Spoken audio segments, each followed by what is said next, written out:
السلام عليكم، ازيكم عاملين ايه؟ يا رب تكونوا بخير. النهارده بقى هنعمل طاسه سريعه وسهله كده لما نبقى مكسلين او مش عايزين نقف في المطبخ كتير وحر المطبخ بالذات في الصيف ده نعملها. يلا بينا نبدأ في الوصفه.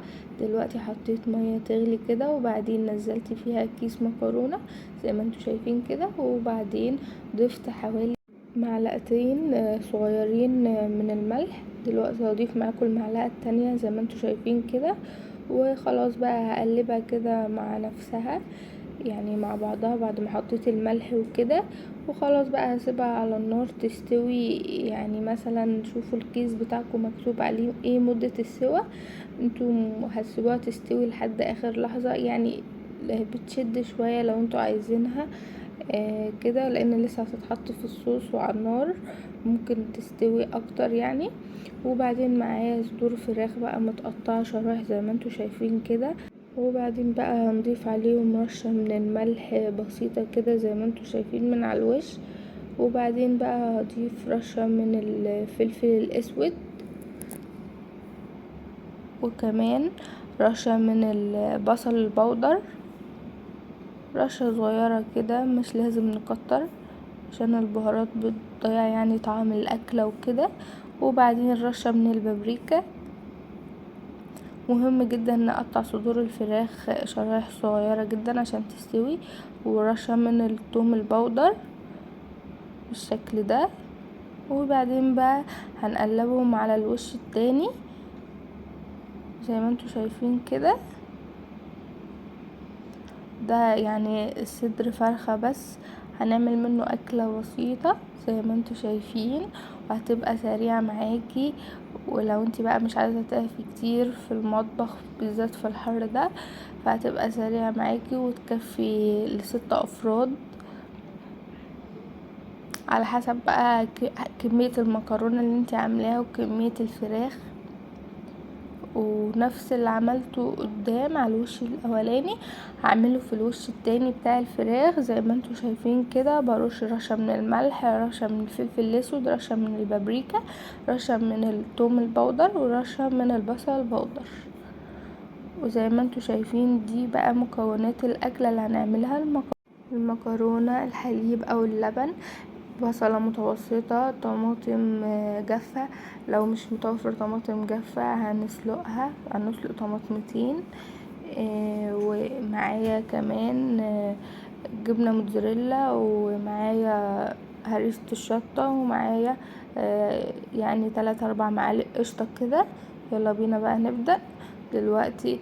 على طاسة هنحط طاسة متوسطة، هنحط معلقتين كبار كده من الزبدة، وبعدين بقى هنضيف لهم معلقتين من الزيت.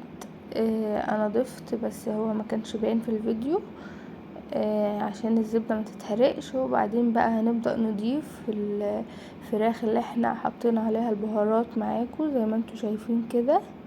بفردها كويس قوي في الطاسة.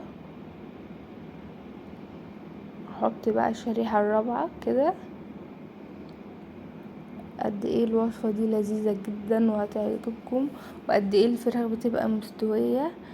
بس اهم حاجة تقطعيها شرايح زي ما انتوا شايفين كده، بلاش تبقى الشريحة تخينة لان انتي مش هتعملي بانيه.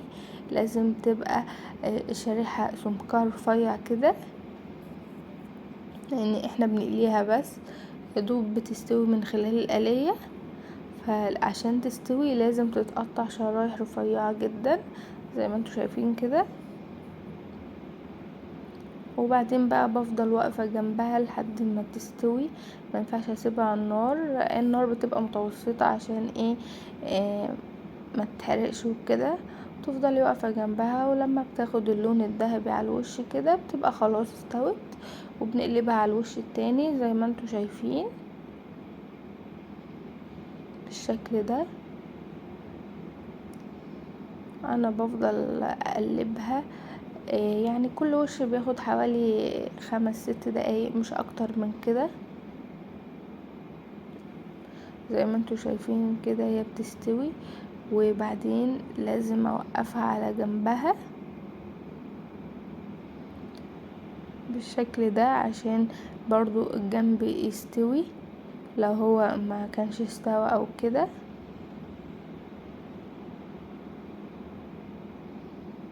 زي ما انتوا شايفين. وبأكد عليكي النار تبقى متوسطة عشان خاطر تعرفي تتحكمي في الفراخ، وتبقي مثلا ما تبقيش خايفة انها تتحرق بالشكل ده. شايفين لونها الذهبي ما شاء الله جميلة، وان شاء الله لو جربتوا الوصفة دي تعجبكم. ودلوقتي معايا كوب من الحليب او اللبن، وهنضيف ليه معلقتين بشاميل بالظبط. لو مش متوفر عندك بشاميل ممكن تحطي معلقة دقيق كبيرة عادي، الاتنين هيديكي نفس الطعم ونفس القوام. وهنقلب كويس جدا. وكمان عايزه اقولك لو انت عندك كريمه الطهي ماشي ممكن تحطيها، يعني هتديكي برضو نفس الطعم وهتبقى جميله.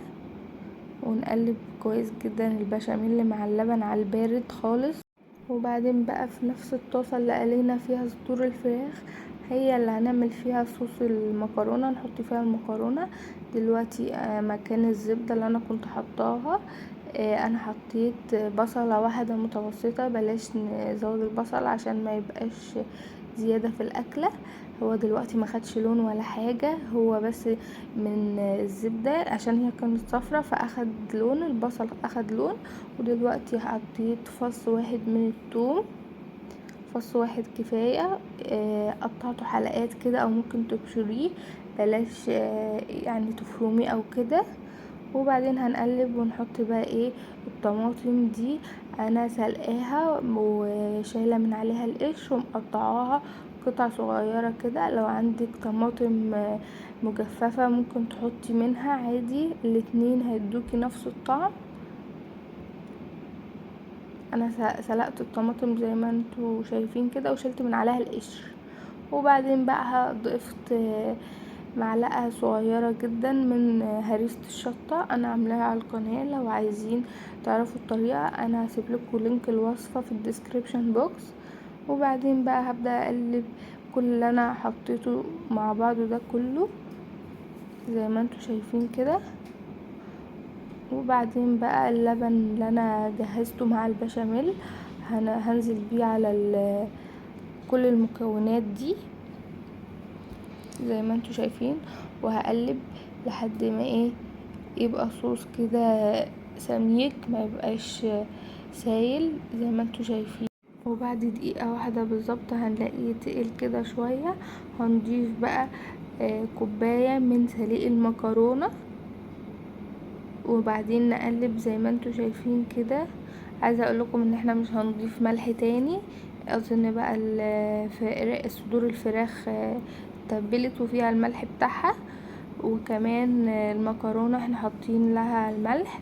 ودلوقتي بقى بضيف نص كوبايه من الموتزاريلا عشان يدعم البشاميل ويبقى تقيل كده، وبتدي برضو نكهه حلوه. كمان بقى لو مش عندك موتزاريلا ممكن بقى تحطي جبنه مثلثات، تحطي بقى اي نوع جبنه عندك. ودلوقتي ضفت 3 معالق من القشطه، تحطي بقى اي نوع جبنه عادي هيمشي، جبنه موتزاريلا، جبنه رومي، جبنه بارميجان، اي نوع جبنه هيمشي معانا في الوصفه دي. زي ما انتوا شايفين انا بحاول اقلب كده كله مع بعضه، كله يمتزج مع بعضه. زي ما انتوا شايفين قد ايه الجبنه الموتزاريلا بتمط وانا بقلب. دلوقتي انا بوريكم المكرونه يعني هي قد ايه طريه ومستويه. وبعدين على ما ركنت المكرونه بقى وكنت طلعتها كانت مسكت في بعضها كده، بس عادي هنفككها. وزي ما انتوا شايفين انا فككتها ومفيش حاجه باظت ولا حاجه. زي ما انتوا شايفين كده انا بحاول برضه افككها معاكم، وانا بفككها برضو بالراحة كده عشان ما تتقطمش معايا ويبقى شكلها مش لطيف. فانتي هتفككيها بالراحة عادي بالمعلقة زي ما انتوا شايفين كده. طعمها بقى حكاية، اتمنى تجربوها وتقولي رأيكم في الكومنتات. دلوقتي بقى احنا خلاص خلصنا كده الوصفة والمكرونة استوت. هنرش عليها بقى رشة من الخضار كده فوق، اي خضار عندك ممكن انتي بتحبيه ممكن تحطيه. وبعدين بقى هنبدأ نضيف صدور الفراخ اللي احنا حمرناهم مع بعض وتبلناهم سوا. ودلوقتي بقى هي جاهزة للتقديم. قد ايه جميلة وهتعجبك وطعمها يعجبك، وكمان سهلة وسريعة، مش محتاجة وقفة كتير في المطبخ. وخلاص كده بقى خلصت وصفتنا، اتمنى تجربوها وتعجبكم. ودي بقى شكلها، شايفين قد ايه مستوية. ان شاء الله بقى تجربوها وتعجبكم. ما تنسوش تقولولي رأيكم في الكومنتات وتفعلوا زر الجرس. والسلام عليكم ورحمة الله وبركاته.